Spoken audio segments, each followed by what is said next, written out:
7월 19일 하늘에서 내리는 일용할 양식 하나님의 말씀은 출애굽기 18장 24절에서 27절까지 말씀입니다. 이에 모세가 자기 장인의 말을 듣고 그 모든 말대로 하여 모세가 이스라엘 무리 중에서 능력 있는 사람을 택하여 그들을 백성의 우두머리 곧 천부장과 백부장과 오십부장과 십부장을 삼음해 그들이 때를 따라 백성을 재판하되 어려운 일은 모세에게 가져오고 모든 작은 일은 스스로 재판하더라. 모세가 그의 장인을 보내니 그가 자기 땅으로 가니라. 아멘. 오늘 우리가 읽은 말씀은 모세의 일을 도와주는 이드로의 모습을 기록하고 있습니다. 오랜만에 모세를 만나서 회풀을 풀었던 이드로는 다음날 백성들을 재판하고 있는 모세를 보게 됩니다. 모세는 아침부터 저녁까지 이스라엘 백성들을 재판하느라 그들 사이에 있는 분쟁을 조정하느라 고생하고 있었습니다.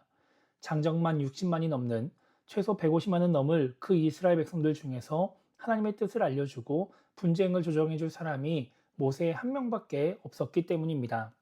그래서 이드로는 모세에게 그렇게 하면 모세도 힘들고 백성들도 힘들 것이라고 말하면서 자신이 알려주는 대로 해보라고 말을 합니다. 이드로는 모세에게 먼저 이스라엘 백성들에게 하나님의 율례와 법도를 가르쳐서 그들이 해야 할 일을 알게 하라고 말합니다. 그리고 백성들 중에서 하나님을 두려워하며 진실하고 정직한 사람을 뽑아서 천부장, 백부장, 오십부장, 십부장으로 세우라고 말합니다. 그렇게 세워진 사람들이 백성들을 재판하고 중재하다가 천부장도 처리할 수 없는 큰 일들만 모세에게 가져오게 하라고 하죠. 오늘 우리가 읽은 말씀을 보면 모세는 이드로의 조언을 그대로 실행합니다. 그리고 성경에는 이 일의 결과가 기록되지 않았지만 이것은 분명히 이스라엘에게 유익이 되었을 것입니다. 오늘 말씀을 통해 우리가 생각해 봐야 하는 것은 우리에게 지혜가 필요한 이유입니다. 우리 기독교인들은 다른 종교에 비해서 많은 열심을 가지고 있습니다. 예배만 생각해 보면 우리나 천주교나 크게 차이가 나지 않는 것 같지만 헌금이나 봉사하는 것까지 생각하면 우리가 다른 종교에 비해서 천주교에 비해서 더 열심히 신앙생활을 한다고 볼 수 있습니다. 그래서 우리의 신앙생활에 대해 표현할 때 보통 열심, 열정, 헌신 이런 식의 단어들을 많이 사용하게 됩니다. 그런데 신앙생활은 나와 하나님과의 일대일 관계로만 이루어지는 것이 아니기 때문에 열정이 있다고 해서 올바른 신앙생활을 하게 되지는 않습니다. 때로는 내가 열심이나 열정을 가지고 하는 신앙생활이 다른 사람에게 상처를 주기도 하고 신앙 공동체에 부담이 되기도 합니다. 우리가 공동체 안에서 신앙생활을 해야 한다면 우리에게는 열심과 열정뿐만 아니라 지혜도 필요합니다. 나의 행동이, 나의 언행이 다른 사람들과 또 신앙 공동체에 어떤 영향을 끼칠지 헤아릴 줄 아는 지혜가 필요한 것입니다. 오늘 말씀에서 모세는 맡겨진 사명을 최선을 다해 감당하는 열심과 열정이 있었습니다. 그랬기 때문에 아침부터 저녁까지 계속해서 백성들을 돌보는 일들을 감당한 것입니다. 그러나 그것이 이스라엘 백성들에게도 유익한 일은 아니었습니다. 문제를 가지고 모세를 찾아오는 사람들은 모세가 하루 종일 만날 수 있는 사람들보다 더 많았을 것입니다.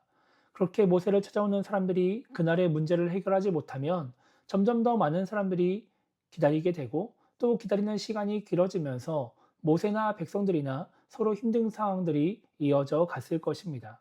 그래서 이드로는 이 백성이 필경 기력이 쇠할 것이라고 말하면서 모세뿐만 아니라 백성들에게도 이런 상황이 좋지 않다고 말을 합니다.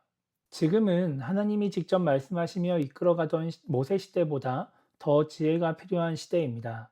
왜냐하면 지금은 우리가 함께 여러 가지 일들을 결정하고 또 함께 마음을 모아서 하나님의 뜻을 향해 나아가는 시대이기 때문입니다. 목회자에게만 지혜가 있고 혹은 당회원들에게만 지혜가 있고 다른 성도들에게는 지혜가 없으면 교회는 결코 하나님의 뜻을 제대로 분별하지 못하고 하나님의 뜻을 향해 나아갈 수 없습니다. 그래서 우리는 하나님께 지혜를 구해야 합니다. 우리 모두가 하나님의 지혜로 하나님의 뜻을 잘 분별하고 올바른 언행을 통해 좋은 관계 속에서 하나가 되게 달라고 기도해야 하는 것입니다. 그렇게 하나님이 주시는 지혜를 가지고 말씀을 통해 또 목회자를 통해 교회에게 주시는 하나님의 뜻을 깨닫고 모든 성도가 마음을 합하여 움직임으로 말미암아 하나님의 뜻을 이룰 수 있게 달라고 기도해야 하는 것이죠. 그러면 하나님께서는 야고보서 1장 5절에서 약속하신 것처럼 우리에게 지혜를 주실 것입니다. 그래서 오늘 하루를 시작하며 우리가 이렇게 기도했으면 좋겠습니다.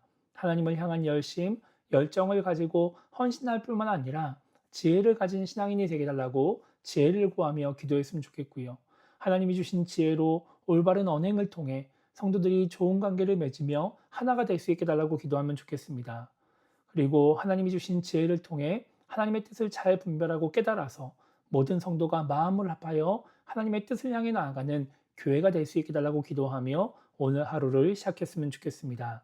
그렇게 하나님이 주신 지혜로 말미암아 올바른 신앙생활을 하며 하나님의 뜻을 이루는 데 귀하게 쓰임 받는 우리 모두가 되기를 주님의 이름으로 축복합니다.